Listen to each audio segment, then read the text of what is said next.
नमस्कार दोस्तों। प्रस्तुत है रविंद्रनाथ टैगोर द्वारा लिखी कहानी पड़ोसिन।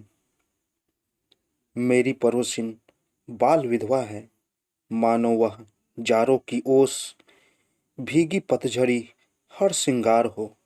सुहागरात की फूलों की सेज के लिए नहीं, वह केवल देव पूजा के लिए समर्पित थी।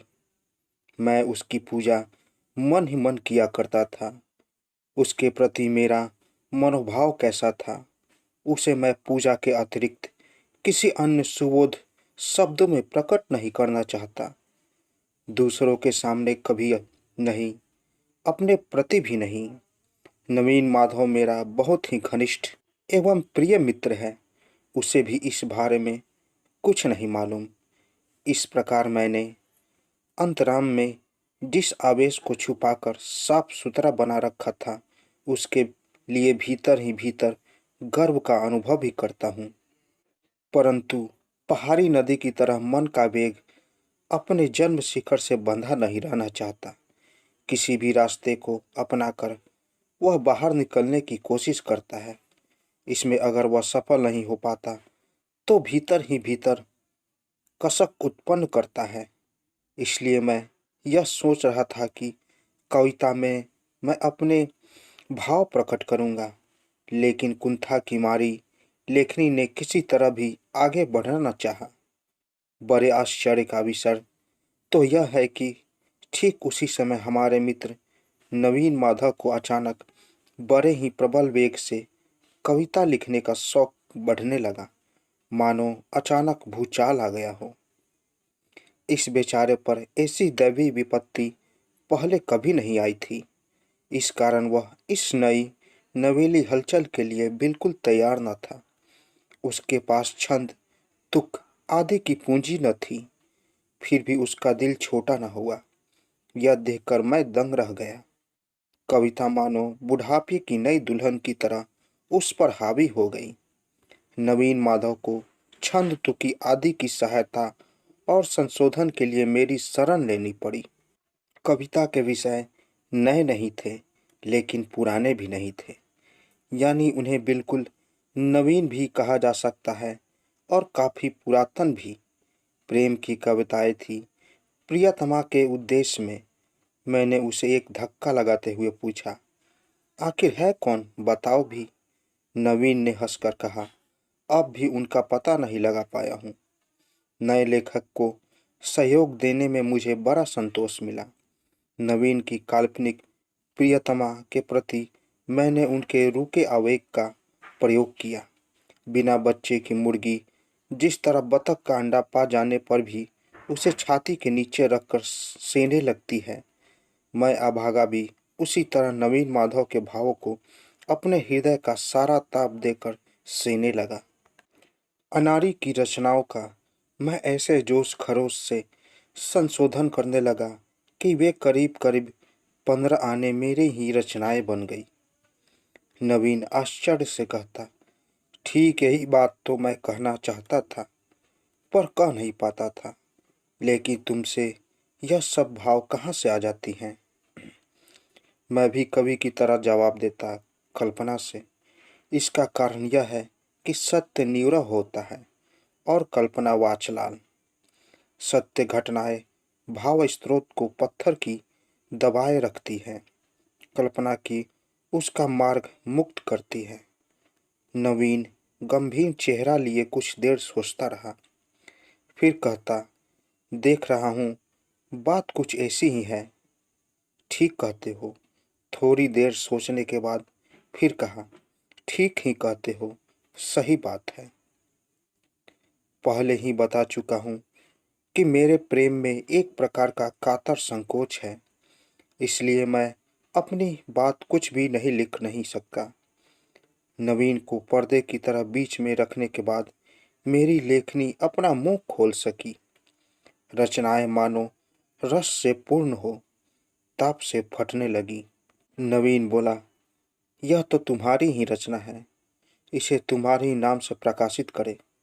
मैंने कहा, भाई तुमने भी खूब कहा, मूल रचना तो तुम्हारी ही है। मैंने तो इसे सिर्फ थोड़ा सा रद्दोबल कर दिया है। धीरे धीरे नवीन भी ऐसा ही समझने लगा। ज्योतिर्विद जिस प्रकार नक्षत्र के उदय की प्रतीक्षा में आकाश की ओर निहारा करता है, मैं भी उसी तरह कभी कभी अपने बगल के मकान की खिड़की की ओर देखा करता था। इस बात को अस्वीकार नहीं कर सकता। कभी कभी भक्त का वह बेचैनी से देखना सार्थक भी हो जाता है। उस कर्मयोगी में डूबी ब्रह्मचारिणी की सौभाग्य मुख श्री से शांत शीतल ज्योति झिलमिलाकर क्षण भर में मेरे मन की सारी बेचैनी दूर कर देती थी। किंतु उस दिन सहसा मैंने यह क्या देखा, मेरे चंद्रलोक में क्या अब भी ज्वालामुखी जाग रहा है?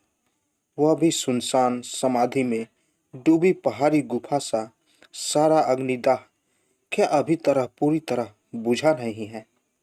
उस दिन बैकाह के तिपहर को पूर्वोत्तर दिशा में बादल घिर रहे थे।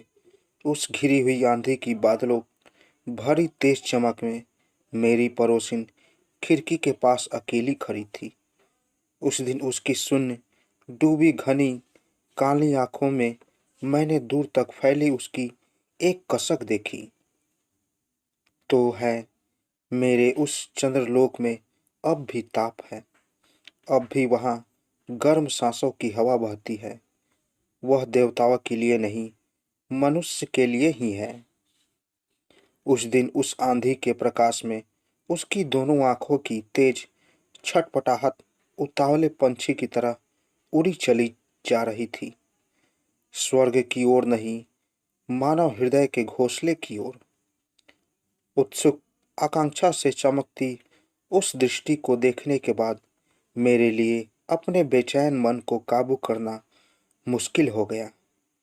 तब केवल दूसरों की कच्ची अनगढ़ कविताओं के संशोधन से मन नहीं भरा, मेरे अंदर भी किसी प्रकार का काम करने की चंचलता पैदा हो गई। तब मैंने यह निश्चय कर लिया कि बंगाल में भी विधवा विवाह प्रचलित करने के लिए मैं अपनी सारी चेष्टा का प्रयोग करूंगा। केवल व्याख्यान और लेख लिखकर नहीं, आर्थिक सहायता देने के लिए भी मैं आगे बढ़ा।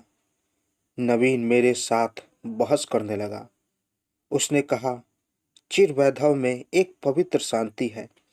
एकादशी की धुंधली चांदनी से प्रकाशित समाधि भूमि की तरह उसमें एक महान सौंदर्य है। क्या वह विवाह की संभावना मात्र से नष्ट नहीं हो जाएगा? ऐसे कावित्व की माने बातें सुनते ही मुझे गुस्सा आ जाता है। अकाल में खाने के अभाव में जो व्यक्ति घुल घुल कर मर रहा हो, उसके पास हट्टा कट्टा कोई व्यक्ति आकर यदि भोजन की भौतिकता के प्रति घृणा प्रकट करते हुए फूल की सुगंध और पंछियों के गीत से मरते हुए का पेट भरना चाहे तो वह कैसा लगता है? मैंने गुस्से में आकर कहा, सुनो नवीन, कलाकार कहते हैं कि खंडहर का भी एक सौंदर्य होता है, लेकिन किसी घर को सिर्फ चित्र के रूप में देखने से ही काम नहीं चलता। चूंकि उस घर में रहना पड़ता है, कलाकार कुछ भी कहता रहे, उस घर की मरम्मत जरूरी है। वैभव के बारे में दूर बैठकर तुम चाहे कितनी कविताएं लिखना चाहो, किंतु यह तुम्हें याद रखना चाहिए कि उसमें आकाश गंगाओं से भरा एक मानव हृदय अपने विचित्र वेदना के साथ वास करता है। मेरा ख्याल था कि नवीन को मैं किसी भी तरह अपने दल में नहीं खींच सकूंगा, इसलिए मैं उस दिन ज्यादा गर्मी से बातें कर रहा था। लेकिन सहसा मैंने देखा कि मेरे भाषण के अंत में उसने एक गहरी सांस ली और मेरी सारे बातें मान ली। मुझे और भी बहुत सी अच्छी अच्छी बातें करनी थी, पर उसने उसका मौका ही नहीं दिया। लगभग हफ्ते भर के बाद नवीन ने आकर कहा, तुम अगर मदद करो तो मैं खुद विधवा विवाह करने को तैयार हूँ। मेरी समझ में एक बात आ गई, उसकी प्रियतमा काल्पनिक नहीं है। कुछ अरसे से वह एक विधवा रानी को दूर से प्यार कर रहा है, पर किसी से उसने यह प्रकट नहीं किया। जिस मासिक पत्र में नवीन की उर्फ मेरी कविताएं प्रकाशित होती थी, वे पत्रिकाएं ठीक जगह पर पहुंच जाया करती थी। वे कविताएं व्यर्थ नहीं गई। बिना मेल मुलाकात के ही हृदय आकर्षित करने का यह उपाय मेरे मित्र ने ढूंढ निकाला था। नवीन का कहना है कि उसने कोई षड्यंत्र कर ऐसी तरकीब निकाली हो, सो बात नहीं।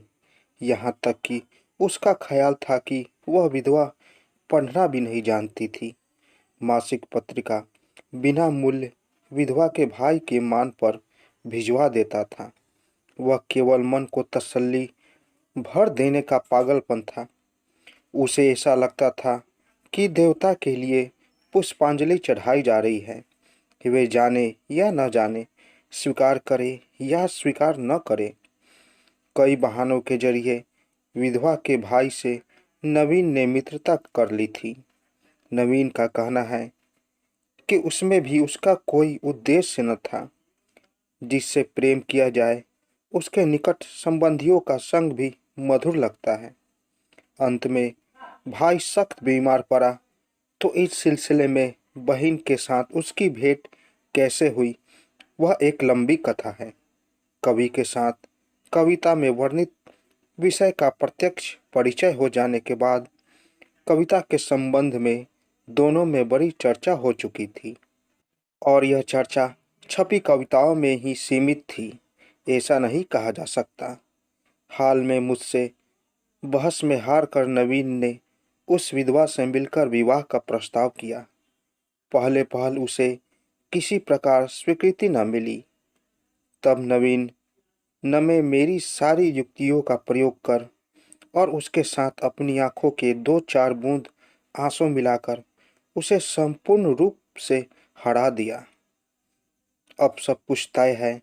केवल विधवा के अभिभावक यानी उसके फूफा कुछ रुपया चाहते हैं। मैंने कहा, अभी लो। नवीन बोला, इसके अलावा एक बात और है। शादी के बाद पिताजी 5-6 महीने तक जरूर खर्चा देना बंद कर देंगे, और तब तक दोनों का खर्चा निभाने के लिए तुम्हें इंतजाम करना होगा। मैंने मुंह से कुछ न कहकर एक चेक काट दिया और कहा, अब उसका नाम बताओ। मेरे साथ जब तुम्हारी कोई प्रतियोगिता नहीं तो परिचय देने में तुम्हें किस बात का डर। मैं तुम्हें छूकर सौगंध खाता हूँ कि उसके नाम कोई कविता नहीं लिखूंगा, और अगर लिखूं भी तो उसके भाई के पास न भेजकर तुम्हारे पास भेज दिया करूंगा। नवीन ने कहा, अरे इसके लिए मुझे कोई डर नहीं। विधवा विवाह की लाज से वह गड़ी जा रही है, इसलिए उसने तुम लोगों से इस बारे में कोई चर्चा करने को बार बार मना कर दिया है। पर अब छिपाना बेकार है। वह तुम्हारे ही पड़ोसिन है, 19 नंबर में रहती है। अगर मेरा हृदय पिंड लोहे का ग्वालियर होता तो उसी क्षण भक से फट जाता। मैंने पूछा, विधवा विवाह से उसे कोई इतराज नहीं। नवीन ने हंसकर कहा, फिलहाल तो कोई इतराज नहीं है। मैंने पूछा, सिर्फ कविताएं पढ़कर ही वह मुग्ध हो गई है? नवीन ने कहा, क्यों, मेरी वे कविताएं कुछ बुरी तो नहीं थी? मैंने मन ही मन कहा, धिक्कार है। धिक्कार किसे, उन्हें या मुझे या विधवा को, लेकिन धिक्कार है। तो दोस्तों, कैसी लगी कहानी? अगर आप लोगों को मेरी कहानी अच्छी लगी हो तो मेरे चैनल को ज़रूर सब्सक्राइब करें और साथ साथ बेल आइकन को भी ज़रूर दबाएं, ताकि मेरी कहानी सबसे पहले आप तक पहुंचे। तो दोस्तों, मिलते हैं एक नई कहानी के साथ एक नए वीडियो में। तब तक के लिए नमस्कार।